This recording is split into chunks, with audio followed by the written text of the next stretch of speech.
ان ینصرکم اللہ، اگر اللہ تمہاری مدد فرمائے گا نا، فلا غالب لکم، تو کوئی تم پہ غالب نہیں آ سکتا، اللہ پہ توکل کرو۔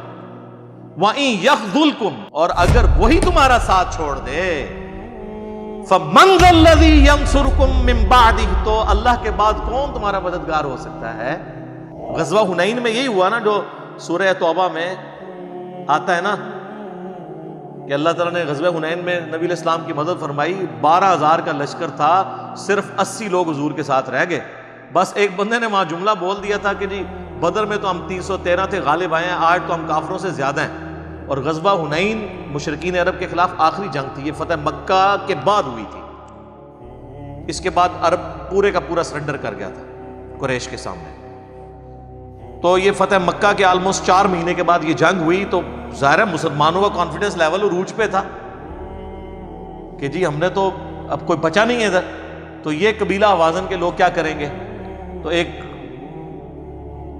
ساتھی نے بول دیا کہ آج ہم غالب آئیں گے کیونکہ ہماری تعداد زیادہ ہے۔ اللہ نے اس بات کا اتنا برا منایا کہ اللہ نے نہیں پھر دیکھا کہ اللہ کے نبی موجود ہیں اس میں، باقی کالم ایمان مومنین موجود ہیں، ایسی بھاگدڑ مچی کہ صرف 80 بندے نبی علیہ السلام کے ساتھ رہ گئے۔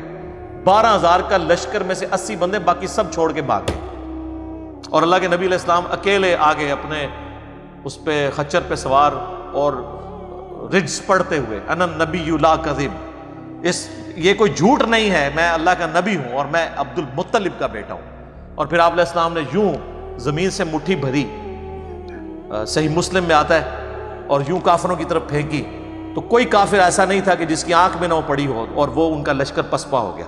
اور اس کا ذکر اللہ تعالیٰ نے قرآن میں سورۃ الانفال میں بھی کیا ہے، وَمَا رَمَيْتَ إِذْ رَمَيْتَ وَلَكِنَّ اللَّهَ رَمَى، وہ جو آپ نے کنکریاں پھینکی تھی نا، وہ آپ نے نہیں پھینکی تھی، وہ اللہ نے پھینکی تھی، ورنہ یہاں سے تو ایک انسان کی کنکریاں کہاں تک جا سکتی ہیں، اللہ نے اس کو معجزہ بنا دیا۔ تو اللہ تعالیٰ ہمارا اگر ہم مدد ہی کریں گے تو اللہ کے سوا پھر کون مدد کرے گا؟ وَعَلَى اللَّهِ فَلْيَتَوَكَّلِ الْمُؤْمِنُونَ، اور اللہ ہی پر توکل کرنا چاہیے اہل ایمان۔ اللہم اجعلنا منہم، آمین۔ حسبنا اللہ ونعم الوکیل، ولا حول ولا قوة الا باللہ العلی العظیم، آمین۔ وما کان لنبی ان یغل، کسی نبی کی یہ شان تو ہو ہی نہیں سکتی کہ وہ خیانت کرے۔ ہر یہ منافقین باتیں کرتے تھے نا کہ کوئی ان کے اپنے ذاتی بینیفٹس ہیں، اس کے لیے سب کچھ کرتے ہیں۔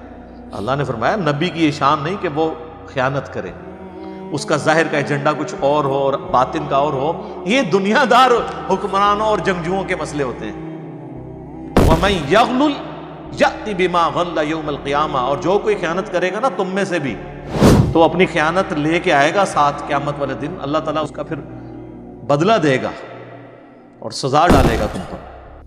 ثُمَّ تُوَفَّىٰ كُلُّ نَفْسٍ مَا كَسَبَتْ، پھر تمہیں بدلہ دیا جائے گا پورا پورا جو بھی تم نے کیا ہوگا۔ وَهُمْ لَا يُظْلَمُونَ، اور ان پر ظلم نہیں کیا جائے گا، یعنی ہر جان اپنے اعمال لے کے آئے گی۔ وَمَن يَعْمَلْ مِثْقَالَ ذَرَّةٍ خَيْرًا يَرَهُ فَمَن يَعْمَلْ مِثْقَالَ ذَرَّةٍ خَيْرًا يَرَهُ وَمَن يَعْمَلْ مِثْقَالَ ذَرَّةٍ شَرًّا يَرَهُ، ذرے کے برابر بھی نیکی کی ہوگی وہ بھی دیکھ لے گا، اور ذرے کے برابر گناہ کیا ہوگا وہ بھی دیکھ لے۔ لیکن ہم صرف ایک ہی دیکھتے ہیں، کہتے ہیں وہ تو اللہ نے کوئی نہیں جی نیکی پسند آ جائے گی ساڑی، وہ تو نہیں جی نیکی تے بھی چھوڑ سکتا، اگے نہیں پڑھتے کہ اینے جی گناہ تے بھی پکڑ سکتا ہے۔ تو یہ بیلنس وہ اللہ کی مرضی، آج کی ڈیٹ میں کوئی یہاں بیٹھ کے نہیں ڈیسائیڈ کر سکتا کہ میری کون سی نیکی کام آ جانی ہے۔ آج کی ڈیٹ میں تو ہمیں ڈر ڈر کے زندگی گزارنی چاہیے، جو صحیح بخاری میں حدیث ہے، نبی علیہ السلام ایک چوراہے سے گزر رہے تھے تو چند اصحاب آپس میں مذاق کرتے ہوئے ان کی ہنسنے کی آواز بلند ہو رہی تھی، تو حضور نے فرمایا کھڑے ہو کے، جو میں جانتا ہوں نا اگر تم جانتے تو بہت کم ہنستے زیادہ رویا کرتے۔ حضور کو تو پتا تھا مرنے کے بعد کیا ہونے والا ہے انسان کے ساتھ۔ عبداللہ بن عمر کہتے ہیں، صحیح بخاری کی حدیث ہے کہ نبی علیہ السلام نے میرے کندھے پہ ہاتھ رکھ کے کہا تھا کہ عبداللہ اپنے آپ کو مردوں میں شمار کرنا، یعنی صبح اٹھو تو یہ سمجھو کہ آج رات میری قبر میں ہے۔ ویسے اس طرح جس کی زندگی گزرے نا وہی انسانوں والی زندگی گزارتا ہے۔ ڈیلی بیس پہ ڈیسائیڈ کریں کہ آج میری نمازیں پوری ہیں، آج میرے بیوی بچوں ماں باپ کے حقوق پورے ہیں، آج میرا جو سارے کے سارے معاملات ہیں اس میں کوئی جھول تو نہیں ہے، اور رات کو احتساب کر کے سوئیں۔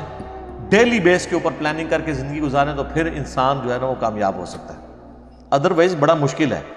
یہ تو نہیں ہے کہ وہ ہفتے میں ایک دن جمعے کی نماز پڑھنی ہے اور سال میں 2 دفعہ عید کی نماز، یہ بڑا مشکل سودا ہے۔